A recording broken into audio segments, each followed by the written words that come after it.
Good evening, everybody. Thank you for being here this evening. I hear a little bit of echo on my end. Does anybody else hear that? Am I alone? I hear it. You hear a little bit of echo? Hmm. All right, let's see. I'm just going to go ahead and mute everybody except for myself for just a minute while I'm talking.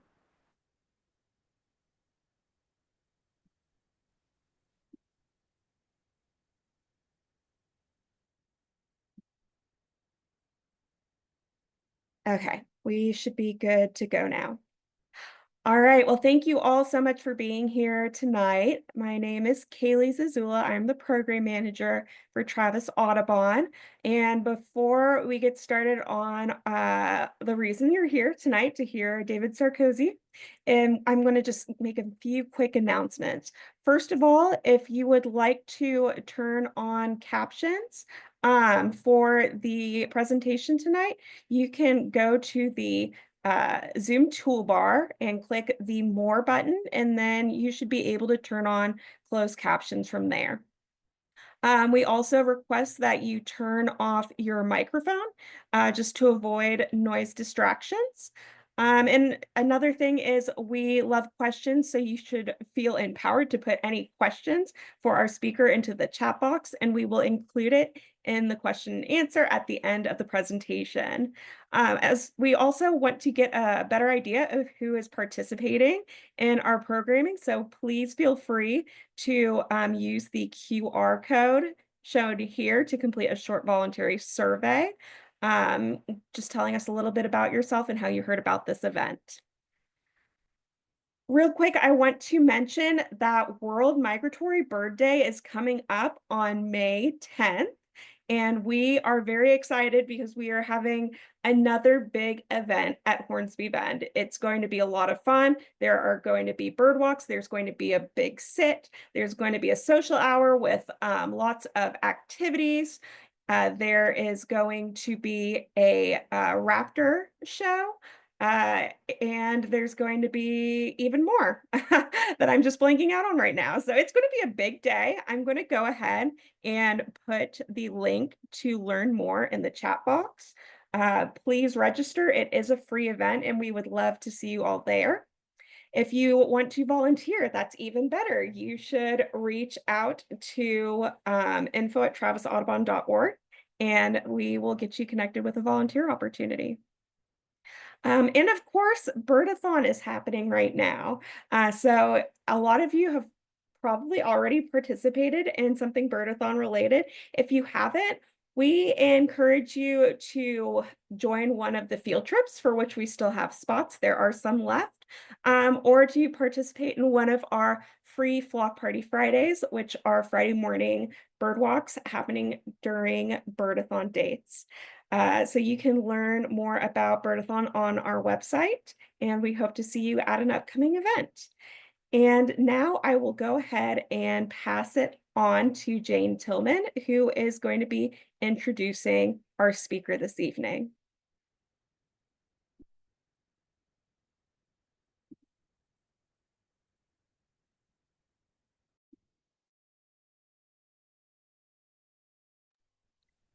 Jane, you're muted. Let me try unmuting you. Myself. Okay. There we go. I'm very happy tonight to introduce our speaker, David Sarkozy. He's going to speak on Beyond the Birds of Texas, interesting things that won't fit in a field guide. So David disappeared from the birding scene the last couple of years, and it's like, well, where is he? Well, it turned out he was working on his 2-year project, resulting in this book, The Birds of Texas. And, he found there was so much stuff he learned, but he didn't fit the format of the field guide. So he thought he turned it into this talk. So David has been birding for a long time, since he was a teenager. After college, it became an obsession, and it's an obsession that has lasted because he's been birding for more than 30 years now. And interestingly enough, he still has his very first field guide. So I just want to tell you some of the things he's been involved with. He has served as the chairman of the Houston Outdoor Nature Club, Ornithology Group. Has been the president of the Friends of Anahuac National Wildlife Refuge and president of the Texas Ornithological Society. He served on the board of TOS for 16 years, and he's been an active leader of field trips across the state. Many of us first met him on some TOS sponsored field trip. I know that's how I met him. He also loves Belize and has led more than 30 birding trips there under a business called cozybirding.com. The interesting thing about David is he's a glutton for punishment. He completed 2 Texas big years, recording 500 species in 2015. Then he retired from his job as manager of public safety systems at University of Houston in 2016. So he said, what the heck? I'll do another big year in 2017, and he got 509 species on his list then. Then he decided that he would bird in every one of Texas's 254 counties in a single year. This is a lot of driving. So that was his 2019 accomplishment.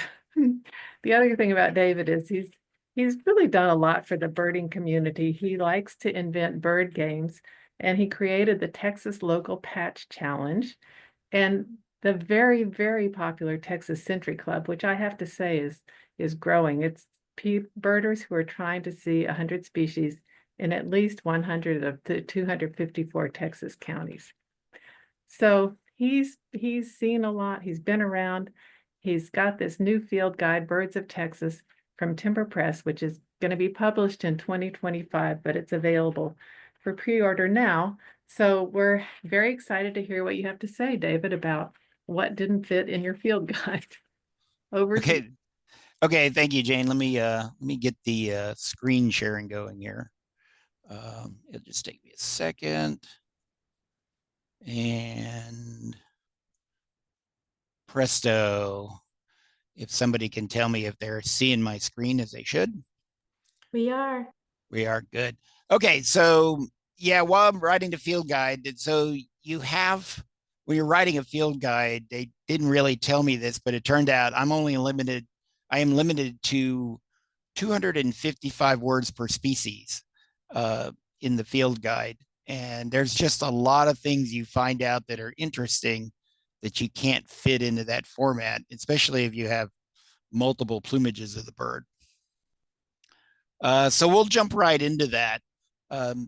So black-bellied whistling ducks. If you think about it, have you ever seen black-bellied whistling ducks doing anything? Mostly they're just sitting around during the day. And that's because they work the night shift. They are nocturnal. They just loaf during the day, they're resting up, and they do all their feeding at night. And if you think about it, you probably have never seen a black-bellied whistling duck feeding because they do that all at night. And in my neighborhood where there's lots of black-bellied whistling ducks, you hear them moving around at dawn and dusk in the dark. And that's because they're coming and going from feeding and resting areas. Black skimmers are partially nocturnal. And if you think about it, that makes a lot of sense because they feed, their skimmers there's only 3 species of skimmers in the world, and they're pretty unique. And they're one of the few birds with a longer lower mandible than upper mandible. But they feed by feel, skimming the water. And when they feel prey in their beak, they snap it shut. But it turns out small fish spend more time at the surface at night than during the day. And so they do most of their feeding at night. Snow geese. White and blue snow geese were relatively allopatric, which that means they lived in separate places until about 100 years ago. And since then, they've developed symmetry, and gene flow have resulted in the current pattern of color frequencies. And so the blue geese are less blue, and the white geese more often have some blue geese markings on them.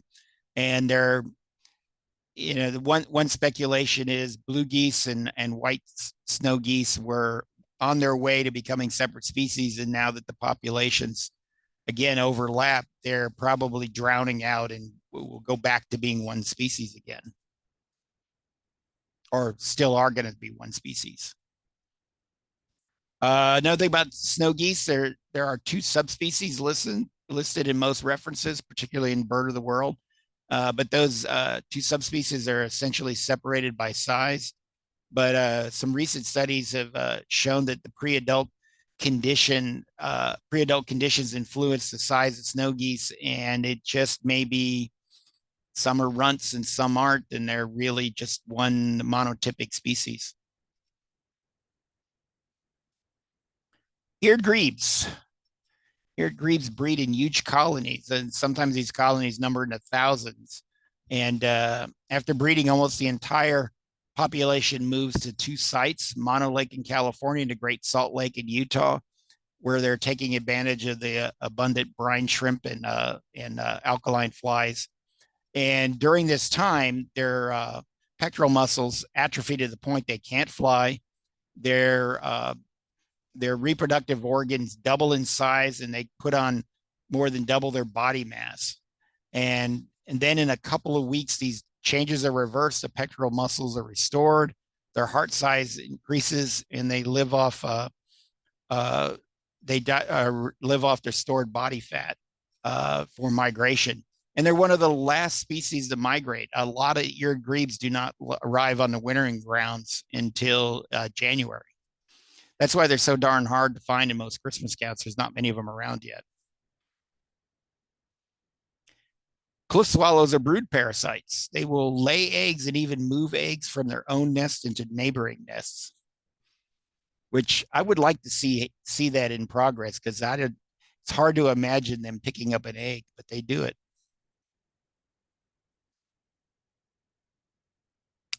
Roseate spoonbills, the pigment canthallaxin that gives roseate spoonbills their colors was available until very recently as an artificial sun tanning pill for humans. When I started formulating this talk a couple of years ago, you could buy pills of the pigment on eBay still out of Canada. Not on eBay, on Amazon. You could still buy them over the counter from Canada. They are no longer available, though, for humans, even in Canada. But the pigment is now sold as a supplement for chicken feed to make the yolks a richer color.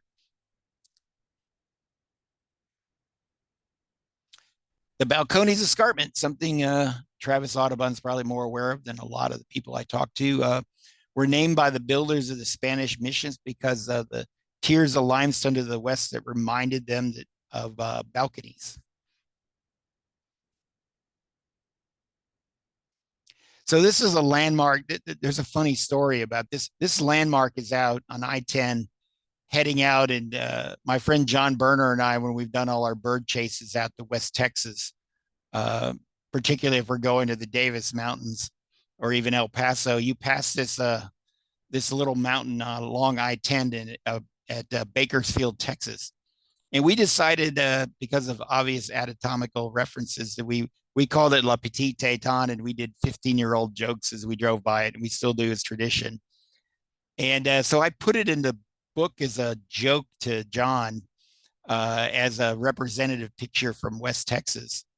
And it turns out, while I was doing the research for the book, it turns out our name, as off color as it was an upgrade from the mountain's real name. Until 2022, this mountain was known as Squaw Teat Peak, when the U.S. and in 2022, the U.S. Geological Service decided that name was much too offensive and renamed it Tunis Peak. But actually, when I was putting this book to bed, it was still known as Squaw Teat Peak. And little did we know our silly joke was actually an upgrade. Red-breasted mergansers are one of the fastest flying birds. They've been clocked up to 85 miles an hour.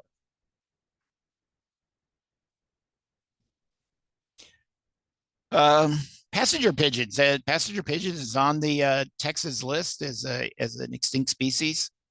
There are many site records and accounts from early historians and naturalists of big flocks of passenger pigeons. There's a record near Wichita Falls of a flock of passenger pigeons that took 3 days to pass.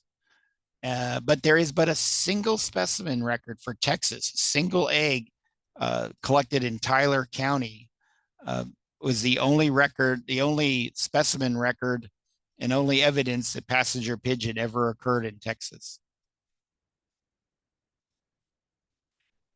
Excuse me.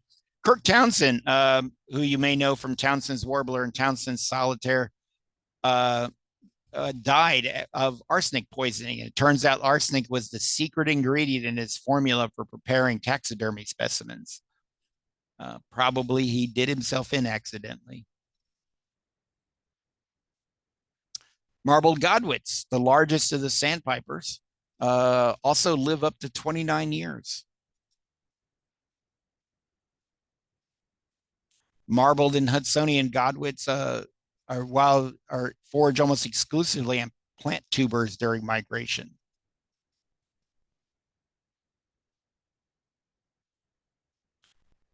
Spotted sandpipers have near complete role reversals in nesting. The females display and attract a mate. The female will lay eggs for perhaps several males, then leave the males to incubate and care for the chicks.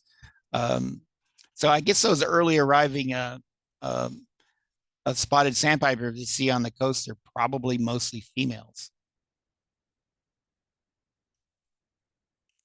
Solitary sandpipers are one of the last of the shorebirds. Their nests to be discovered because they nest in abandoned nests of other songbirds in trees around lakes.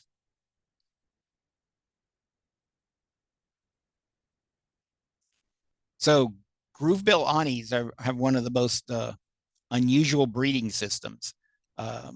They form groups of 1 to 5 pairs and defend a group territory.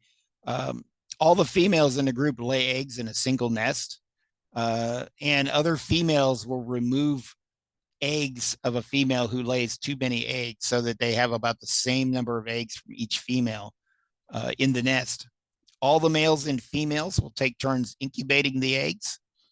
The males will defend the females on the nest, but a single male does not participate in incubating eggs during the day. This male is known as the nocturnal incubator, and this male does all the nighttime incubation of the eggs, and he takes the night shift.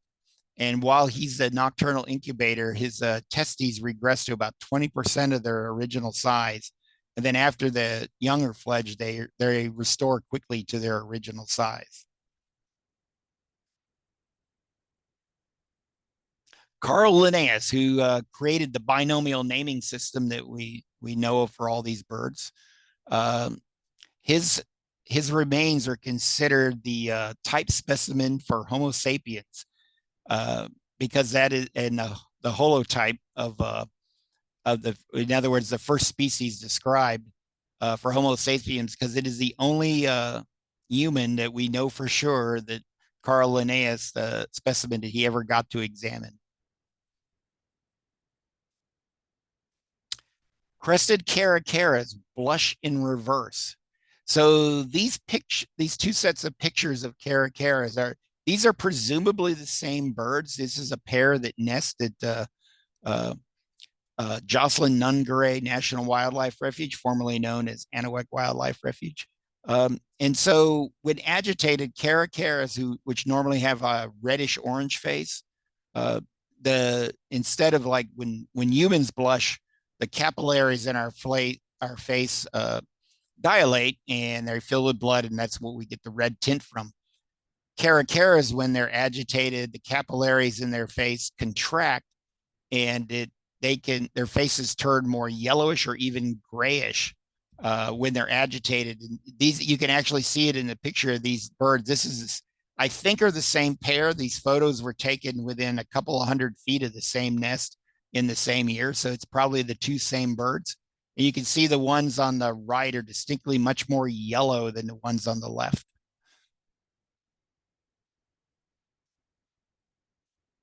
The Crystal Thrasher was originally named Chrysale by Spencer Baird, who's a name you may know from Baird's Sandpiper and Baird Sparrow. But due to a printing error when they were setting the type, these publications around the turn of the century and they were still hand typesetting, it got changed to dorsalis. So Junco dorsalis was the name of the redback junco, which at that time was considered a species, is now a subspecies of dark-eyed junco. And because it was the American Ornithological Union, now the American Ornithological Society, would refer to the first name published as the binomial name, even though it was a printing error that later got corrected. Harry Oberholzer, late of University of Texas, insisted that dorsalis be used because that was the first one published, even though it was in error and the intent was chrysale. It wasn't until decades after Oberholzer's death that the AOS changed the name to the intended name. Alcatraz is the Spanish word for pelican, and the famous prison island is named for the brown pelicans that used to nest there before they built the prison.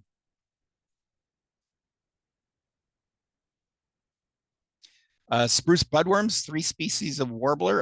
The Tennessee, Cape May, and bay-breasted warblers are dependent on spruce budworm moth larvae. So that's the caterpillar that they eat during the breeding season. And spruce budworm moths are controlled mostly by the Canadian government because the white spruce that is their host plant can be damaged by it. The spruce budworms, say that 10 times real fast, causes tree height loss, and so they don't grow as tall. And they actively spray for spruce budworms, and this is affecting the population of those 3 species of warblers. During the COVID years, the Canadian government suspended spraying for spruce budworms, and you may have noticed in the last couple of years that particularly Tennessee, but also bay-breasted and Cape May warbler are reported with greater frequency. Probably we're going to see those populations drop again, and the numbers of these birds will probably be reduced back now that they're spraying again. Swallow migration. As late as the 1880s, most ornithologists thought that swallows did not migrate, but hibernated in the winter under lakes.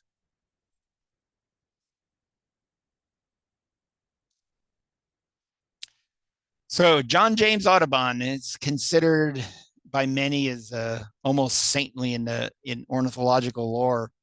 One thing I did learn is his reputation is not as good as his public reputation is those who know him. It's not. It's his modern record is pretty marred by evidence of both plagiarism and scientific fraud. One of the most controversial of Audubon's birds was the bird of Washington, or Washington eagle, which was the first species that he published in his landmark Birds of America subscription. There is no solid evidence that there was any particular bird that he based this on. It was probably made up entirely as something to catch everyone's eye to sell more subscriptions. His diary that had contemporaneous accounts of many of the events were destroyed by his granddaughter, who published a doctored version to support the many fabrications that Audubon was known to tell. She literally rewrote his diaries to support what he said and then burned the originals. So his diaries were lost because of that. Limpkins, which are so tied to apple snails that their bills are bent and twisted in a shape that aids in scooping out the snail meat.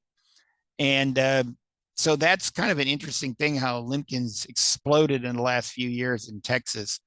And it's basically, we hit some, they made it to Texas because the Asian apple snail, which has become quite common in Texas, the population of Asian apple snails expanded east out of Texas across the Gulf Coast and met up with the population of Florida apple snails. This is mostly my speculation, but it seems to follow a pattern. And so the limpkins radiated out of Florida now that there was food into Texas.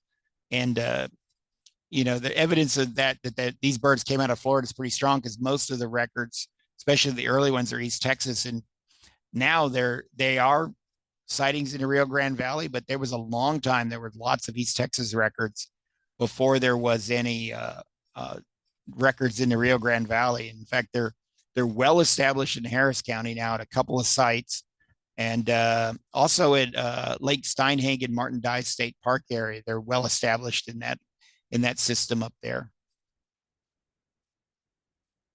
Sage thrasher was originally called the mountain mockingbird, and the original specimen was collected by John Townsend in 1834. Somehow, Audubon obtained that specimen while Townsend was still out in the field collecting specimens, and he started showing it around and introducing it to science, basically implying it was something he discovered.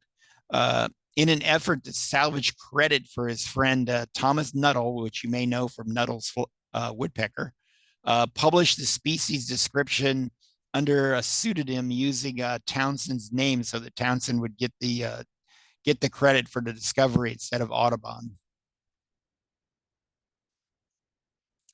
So this is the big controversy in birding and ornithology right now, the eponymous names. Many birds have eponymous names. I've made a list of them I'm developing for another program. And there's about 85 of them in North America, if you don't count the purely pelagic ones that occur in North America. But today, North American bird names are assigned by the Checklist Committee of the American Ornithological Society. Most of the names of the birds we know were assigned before the founding of the American Ornithological Society. And tradition has been that the author who publishes the first account of a species is allowed to assign both the binomial name and the common name of the species. And even today, that's usually honored. Is usually when their new species is described. But often history is not kind to those people who get the eponymous names. And to be truthful, very few of the names were assigned truly trying to convey an honor. They were mostly, a lot were designed trying to curry favor from the author or from the person it was being named of. And some of them were just named kind of frivolously just because they could. Bonaparte's skull is not named for Napoleon Bonaparte, but for his nephew, Charles Bonaparte, who was a French ornithologist. And Charles Bonaparte spent 4 years in the United States studying birds. And even on his way to Philadelphia, he collected a new species of storm petrel. And because he really wanted to meet his American ornithologist idol, Alexander Wilson, he named it Wilson storm petrel and presented it to him as a way to introduce himself to Wilson. The genus Anadia, the genus of mourning doves and white-winged doves, that genus was given by Charles Bonaparte, and he named it after his wife, who was also his cousin and a niece of Napoleon Bonaparte. Grace's warbler was discovered by Elliott Coues in 1864. And while he didn't publish the first account, he did request of Spencer Baird that it be named for his sister, Grace Coues. And Spencer Baird honored that request when he described the species in 1865. Lucy's warbler was named for Lucy Hunter Baird, the daughter of Spencer Fullerton Baird. Why? Because he could. Lincoln Sparrow is named for Thomas Lincoln, one of the gunners on Audubon's expedition to Canada in 1833. It was Lincoln who collected the first specimen. Audubon claimed that he was the first to notice the new species in his published account of the species, basically saying, "Get that bird, that's new." His wife Lucy's transcript of the Audubon diary that did get published before the originals were destroyed, refutes that, as was later discovered the unpublished diary of Thomas Lincoln. Audubon's granddaughter Marie published a version of the diary supporting Audubon's claim of personally discovering the species, and that's thought to be altered. Basically, the story from Lincoln's diary is that he collected it, thought he had something new and interesting, and Audubon, who was working in his tent all day on drawings, he presented it to him, and that's when it was discovered. It was thought to be a new species, but Lincoln actually made the discovery of the new species himself. Rivoli's hummingbird. Who was Rivoli? Have you ever wondered that? So Rivoli is honored it was named in honor of Francois Victor Massena, the third Duke of Rivoli, by Rene Lisson. And Lisson, you might recognize the name if you've birded Central America, is Lisson's motmot, and there's a couple other Lisson species. Massena accumulated a large bird collection of over 12,000 specimens that he later sold to Thomas Wilson in 1846. That collection is now part of the Philadelphia Academy of Natural Sciences. And in a slight pop culture tie-in, the novel, the spy character James Bond, is named for the curator of the Philadelphia Academy of Natural Sciences, James Bond. And so you can presume that James Bond used some of the Duke of Rivoli's specimens in his preparation of the landmark Birds of the Western Caribbean. Anna's hummingbird was named after Anna Messia, the Duchess of Rivoli, by Rene Lisson, because the Messenas sponsored the expedition that collected both of those hummingbirds. Audubon's warbler was named for John James Audubon by John Townsend. Townsend, even though Audubon did him wrong, thought very highly of Audubon. Currently is considered a subspecies of yellow-rumped warbler. There are 4 subspecies of yellow-rumped warbler: the myrtle, the Audubon, the black-fronted, which is in Mexico, and Goldman's, which is in Guatemala. A 2011 paper found that Audubon's warbler is a result of hybrids of myrtle and black-fronted warblers in northern Mexico. Steller's jay is named for the German naturalist George Wilhelm Steller, and was the first European to record them in 1746. Steller was part of a Vitus Bering's expedition to discover the New World from Siberia in 1740 to 1742, and they spent but a single day in Alaska at Kayak Island. He was given just 10 hours to collect specimens. And even though Steller was sure that they'd made it to the New World and to North America because of the Steller's jay, because of its similarities to blue jays that he'd seen in paintings of the birds of North Carolina, Bering decided it was more important to head back. And Steller's specimen made it back to Berlin, where it was described as a new species, but Steller himself did not survive the expedition. Well, he survived the expedition, but on his way back, he fell ill and died of fever. Montezuma's quail. There were some people who are offended by the thought of we'll lose the name Montezuma's quail. It was described by an Irish zoologist, Nicholas Viger, from a specimen collected in Mexico. And the name refers to, I'm going to see if the closed captioning does this well, Montezuma Hoxton, which is known in Europe as Montezuma II.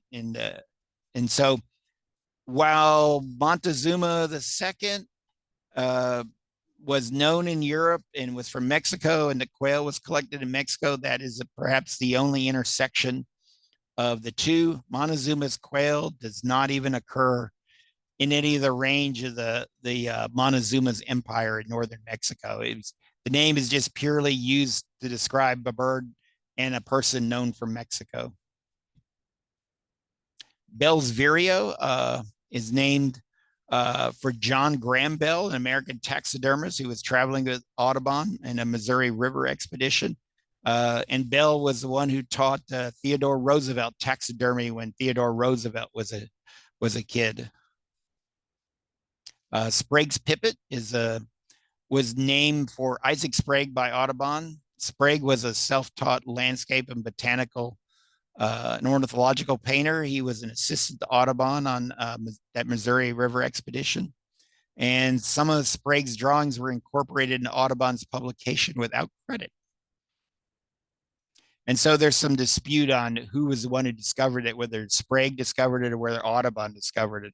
Audubon tells the story that they were riding together along the river and he heard the call notes and said it was different. Sprague's diary said he collected it and showed it to Audubon later. Writing the book, I learned a lot of new vocabulary, such as tomia, the cutting edge of the bill. So the grin patch that we call that dark mark on a snow goose is the tomia. Monomorphic. So we throw around the term, are males and females dimorphic? Well, if they're not dimorphic, i.e. they look different, they are monomorphic. The males and females look alike.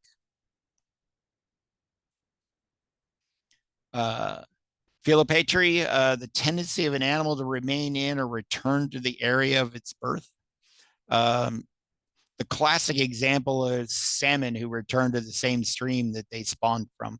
But quite a few birds do this. They will come back and breed very close proximity to where they were born or where they hatched. Allopatric, species occurring in separate, non-overlapping geographical areas. Back when we had one species of scrub jay across North America, none of the woodhouse of scrub jay in the Florida, well, then western scrub jay and Florida scrub jay did not touch anywhere in their populations. Symmetry, two related species or populations live in the same geographic area and frequently encounter each other. Alder and willow flycatcher would be two species that are very similar that overlap in range but are considered separate species. Benthic refers to anything associated with or occurring on the bottom of a body of water. Plants and animals that live in or on or in the bottom area known as benthos. And this term came up because the scoters are benthic feeders. They feed on the bottom of the ocean. Halophilic, they love salty water. So Wilson's phalarope are halophilic species.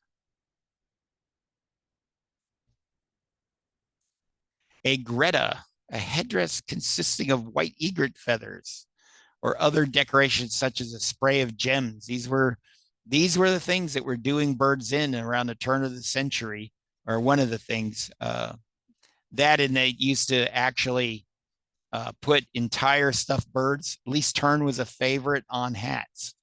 But these nuptial plumes of these birds were collected to make the aigrettas. Emarginated. Once in a while, you'll read a description. It says, like of birds, it'll say primaries or secondary feathers emarginated. Means they have a notch in them. And so this is a picture of the primary feathers. I don't recall what species it is. You can see P10 through P7 are emarginated primaries. Totipalmate.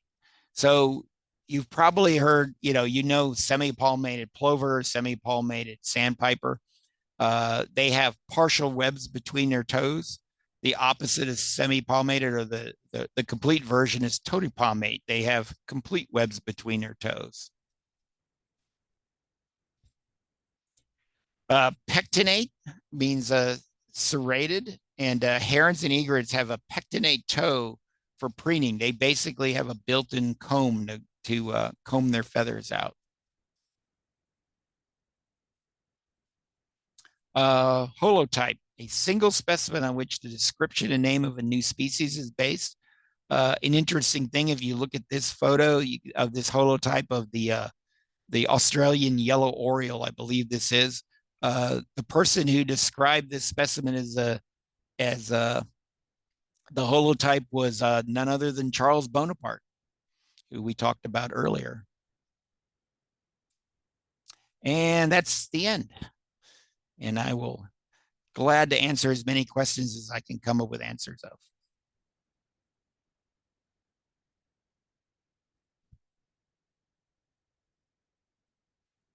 I'm sure they're scrambling to unmute their microphones now.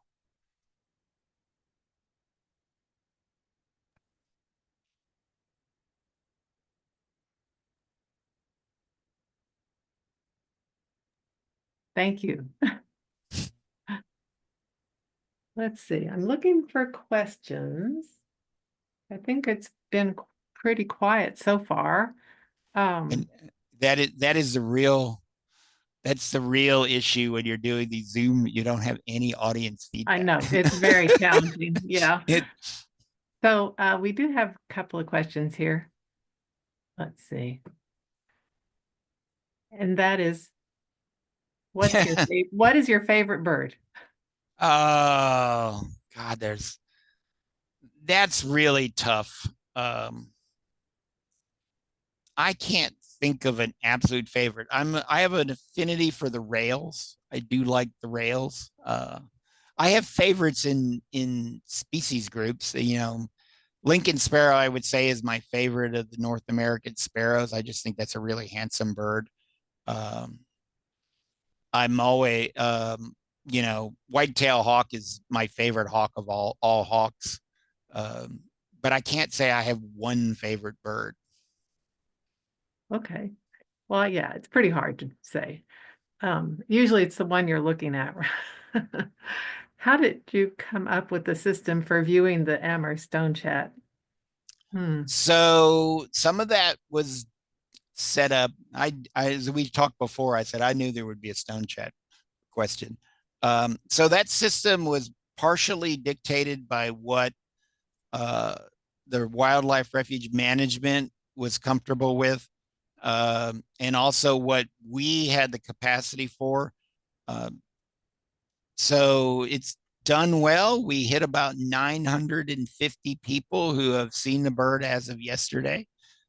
So it has worked out. You know, at first people were saying, oh, 60 people at a time isn't enough, but it ramps up after time. And let's see, probably another 60 people or 70 people will see it tomorrow.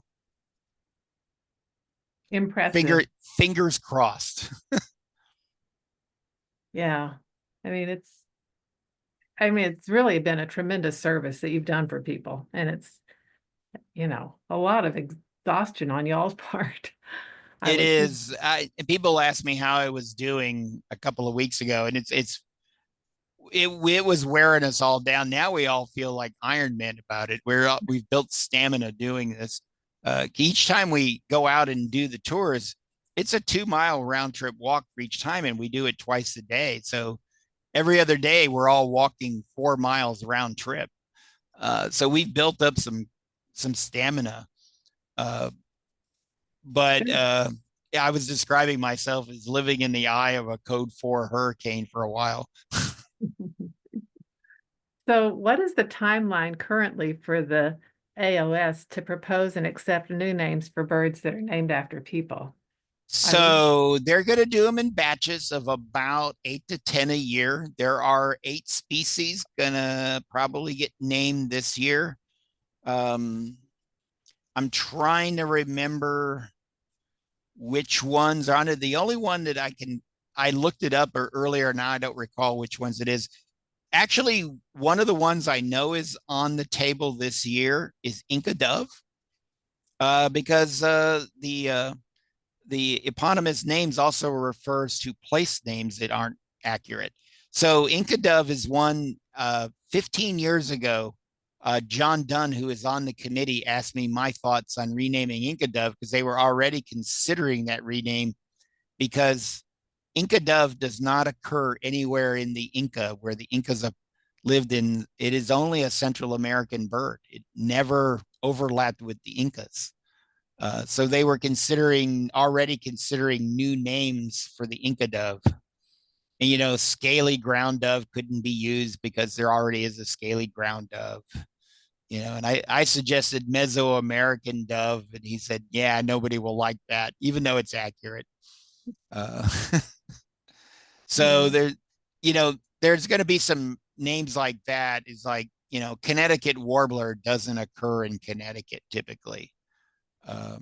There's going to be some name changes like that too. But I think there's going to be 8 this year. And as somebody who um, has to do with has to deal with this, is like, my book will hit the streets on the same month that they'll publish those name changes and will be rendered immediately obsolete. So frustrating. Yeah, well, let's see. I have some statistics about my book I can share. Wait, there is one question. Why would Mesoamerican dove not work? Well, it's just too long. Okay. They don't like the name because it's or John Donne didn't like the name. Oh, okay. It's accurate. It does occur in Mesoamerica, and that's the core part of his range. They thought Aztec dove might be possible. They don't know how that would go over. Yeah, I forgot I had a few slides on my book here. Let me see. So the book's coming out. It's by Timber Press. It's 612 pages. I covered 480 species. It's got about 770 photos, and I drew 487 new range maps that are coming out. Obviously everything's changing, and they're slowly degrading while we're waiting for the book to come out. It will be available in electronic editions too. Some sample pages. I covered the major birding areas in the state.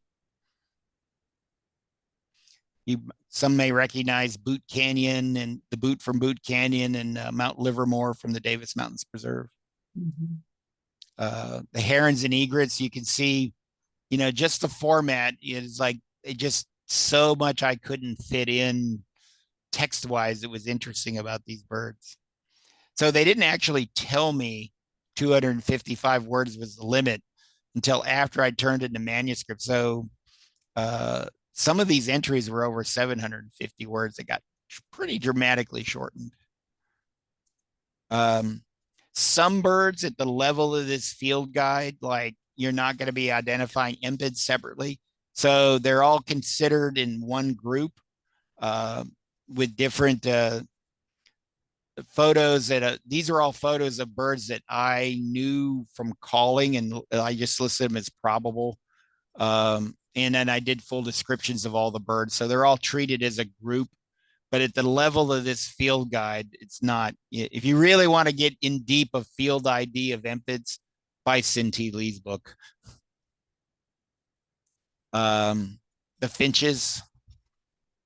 And incidentally, these crossbills were pictures of crossbills I took on Guadalupe Peak in the year I wrote the book up in the mountains. So these are Texas breeding crossbills. They were here in August. Just some of the tanagers, the acknowledgement pages. And that's it for the little bit of commercial for the book.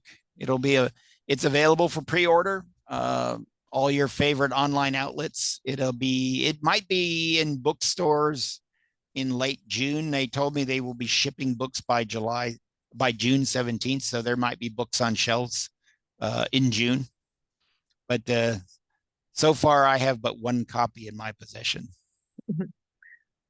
So how do you go about creating a new range map? So you look at the old range maps, then you go back and you look at eBird and you decide what needs to be changed. Or you have a species. I covered limpkin in the book. Limpkin is in no Texas field guide except for the original Peterson's of Texas. He had limpkin in there erroneously.